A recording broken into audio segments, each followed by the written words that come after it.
ধারাবাহিকেও ছিল জলে ডুবে নায়কের মৃত্যু। সেই দৃশ্য শুটেই কি সমুদ্রে নেমেছিলেন অভিনেতা রাহুল বন্দ্যোপাধ্যায়? শোনা যাচ্ছে ধারাবাহিকের চিত্রনাট্য মেনেই নাকি রবিবার শুটিং হয়েছে। মধুচন্দ্রিমায় গিয়ে জলে ডুবে মৃত্যু হবে নায়ক উজান ওরফে রাহুলের। ধারাবাহিকে নাকি এমনই দৃশ্য দেখানো হবে পূর্ব পরিকল্পিত ছিল। সেই অনুযায়ী গভীর জলে শুটিং করছিলেন ধারাবাহিকের নায়ক নায়িকা রাহুল বন্দ্যোপাধ্যায় এবং শ্বেতা মিশ্র। টেলিপাড়া মনে করাচ্ছে ধুলোকণা সহ একাধিক ধারাবাহিকে নায়কের মৃত্যু হয়েছে। নায়িকার জীবনে পরে আবারও ফিরে এসেছে তার পুরনো প্রেম। ধারাবাহিক ভোলে বাবা পারকারেগাতেও নাকি এই গল্পই দেখানোর কথা ভাবা হয়েছিল, কারণ ধারাবাহিকে নায়িকা কুইনের পূর্ব প্রেম ছিল।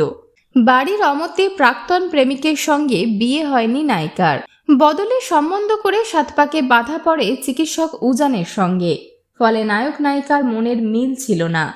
নায়িকার পুরনো প্রেমকে ফেরাতেই নায়ক জলে ডুবে মারা যাবে, এভাবেই নাকি লেখা হয়েছিল চিত্রনাট্য।